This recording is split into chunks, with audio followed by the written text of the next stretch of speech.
permanente que les modes vont peu à peu se façonner un style. Le style compte beaucoup dans cette histoire, et le style, c'est difficile à définir. Certains avaient du style, et ils en tiraient parti. Si avoir du style dans leur cas, ça voulait dire mélanger et assortir divers éléments, alors oui, ils en avaient peut-être. Mais le plus important, c'est que ces jeunes, en quête du bon tailleur, du bon vêtement, créaient probablement quelque chose tout seuls. Ils ne voulaient pas se contenter d'aller dans les magasins comme Burton, ou Dune, ou Alexandre. Toutes ces boutiques de prêt-à-porter où leurs pères s'achetaient leurs costumes. Jusqu'à l'arrivée des mods, les tailleurs dans ce pays avaient leur propre façon de faire. Donc si quelqu'un allait chez le tailleur, on lui disait « Bon, je vais mettre 3 boutons là, et là ce sera comme ci, et puis là comme ça. » Et tout d'un coup, ces jeunes prolos sont arrivés en disant « En fait non, je veux 4 boutons là. » Et le tailleur répondait « Non, on ne peut pas faire ça. » Et les autres disaient « Écoutez, c'est mon costume, je veux 4 boutons là, et je veux ça ici, et une poche en haut, et ainsi de suite. » C'était la première fois qu'on disait aux tailleurs ce qu'ils devaient faire. Et au début, ils étaient un peu réticents. Parce que ces tailleurs étaient courtois, certes. Ils venaient de la classe moyenne, mais ces gamins de 16 ans qui leur disaient comment faire un costume, ce n'était pas forcément pour leur plaire. Donc ça a un peu coincé. Un mode de l'époque me disait qu'à chaque fois, il devait retourner chez le tailleur pour lui dire « Non, je veux que ce soit comme ça. » Être un mode, ça voulait dire être vu. Être vu avec les bons habits. Et si on vous voyait porter quelque chose que les modes les plus en vue avaient arrêté de porter depuis 2 ou 3 mois, c'était la fin de tout. Vous arrêtiez d'être cool. C'est à ce moment que la culture mode va largement dépasser le cercle des quelques petits coqs arrogants des faubourgs du nord de Londres pour atteindre une frange beaucoup plus large de la jeunesse anglaise tout d'abord, et ensuite des jeunes d'un peu partout avec le mythe de Carnaby Street. À peine 200 mètres dans le centre de la capitale britannique. À partir de 1964, cette artère va devenir progressivement un des centres névralgiques du monde de la haute couture internationale et représenter jusqu'à aujourd'hui un des hauts lieux du Londres touristique, au même titre que Big Ben ou le palais de Buckingham.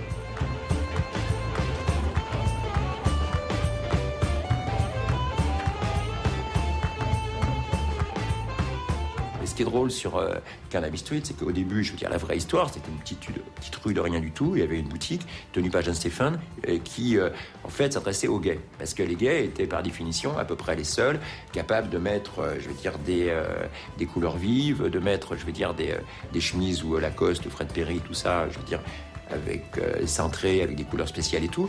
Donc, voilà quoi, mais c'était une toute petite boutique et où les premiers mods y allaient parce qu'ils pouvaient trouver des trucs, comme ils allaient acheter leur chapeau, ce que le ska a popularisé plus tard, je veux dire chez les boutiques réservées aux Indiens ou aux Pakistanais et tout ça. You dictate the fashions yourself, do you? No, I wouldn't say that we dictate the fashions. We attempt to guide where possible.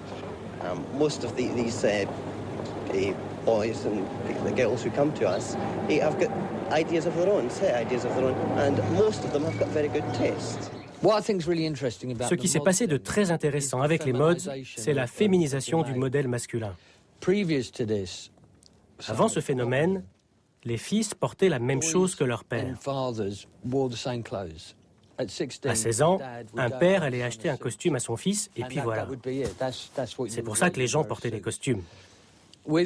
Avec des stylistes comme John Stephen, qui a importé ses affaires d'Italie, des choses colorées, la mode masculine s'est ouverte. Et donc, au lieu de porter un costume, les garçons pouvaient porter un joli pull coloré, peut-être même des pantalons blancs. Et toutes les couleurs qui n'étaient pas considérées comme étant pour hommes sont devenues envisageables. John Stephen a joué un rôle très important là-dedans. John Stephen était homo, et il déclarait « Si à la fin de ma vie, un garçon peut marcher dans la rue avec une chemise rose sans se faire traiter de pédé, alors j'aurai atteint mon but. » Ça n'a l'air de rien, mais c'est tout de même une petite révolution qui s'opère dans la tête des hommes et dans l'idée qu'ils se font d'eux-mêmes, car jusque-là, la mode était du strict domaine des dames. Ces jeunes messieurs prennent bien soin de leur petite personne, et que ce soit avec une coiffure à la Jean-Paul Belmondo ou avec un petit chapeau d'immigré jamaïcain, ils puissent un peu partout de quoi nourrir leur volonté obsessionnelle de se distinguer. Et cela passe par les scooters italiens, qui sont encore le meilleur moyen de se déplacer sans trop froisser son beau costume. Quand on y réfléchit, ça oblige à savoir gérer un budget. On était obligé de travailler. Si tu ne travaillais pas, tu ne pouvais pas être un mode parce qu'il fallait avoir de l'argent. Il fallait de l'argent pour acheter des Fred Perry. Il fallait de l'argent pour acheter des pantalons roses infroissables et des chaussures cyclistes. Nous avons été la première génération à croire en une éthique du travail. Il fallait travailler pour être un mode. Parce que ce n'était pas possible d'être fainéant. On trouvait les rockers fainéants,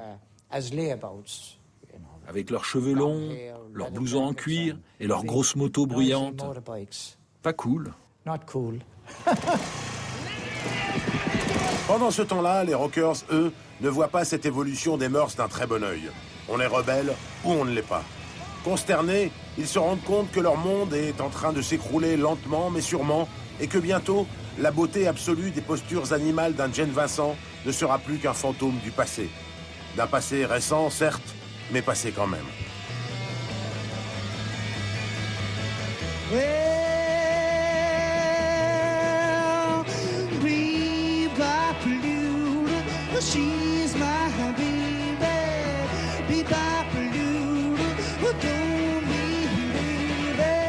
Il n'y a pourtant pas si longtemps, à peine 4 ou 5 ans, l'arrivée de Bill Haley en Angleterre déclenchait des émeutes et le rock'n'roll représentait l'expression la plus parfaite des aspirations et des fantasmes de la jeunesse occidentale. Mais voilà, aujourd'hui, les petites filles se pâment devant 4 Librius aux allures de clercs de notaire et ces foutus mods, avec leurs préoccupations de petites minettes, semblent le fin du modèle masculin.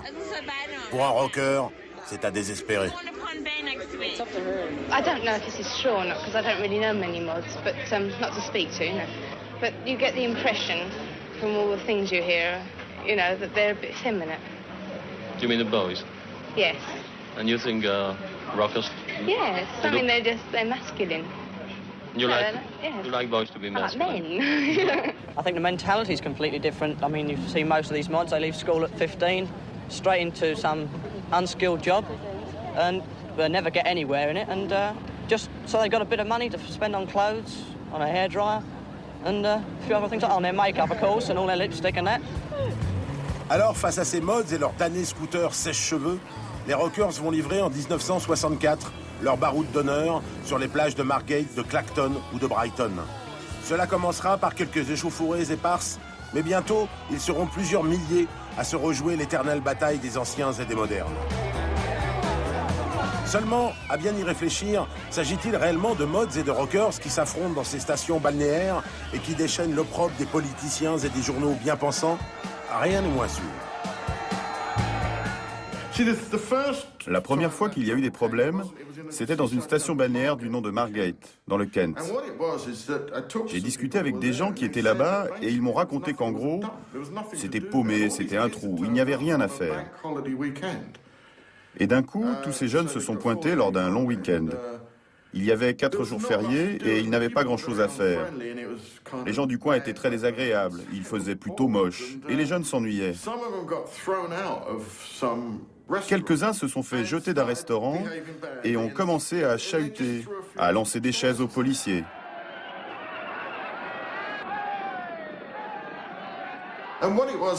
Et ce qui s'est passé, c'est que la police a réagi de façon excessive. Elle ne savait pas comment faire avec ces hooligans. L'autre chose, c'est qu'au cours de l'enquête qui a suivi, le directeur d'un des journaux du coin a expliqué que malheureusement, l'actu était très molle ce week-end-là. Il ne se passait rien sur le plan politique, rien à l'international, donc l'affaire a fait la une, comme si c'était la guerre. Donc, au jour férié suivant, tout le monde s'attendait à ce qu'il se passe quelque chose. Et la police a annulé tous les congés, a loué des avions pour acheminer les hommes, et la situation est devenue vraiment explosive. La bataille de Brighton sera le point culminant des affrontements entre mods et rockers.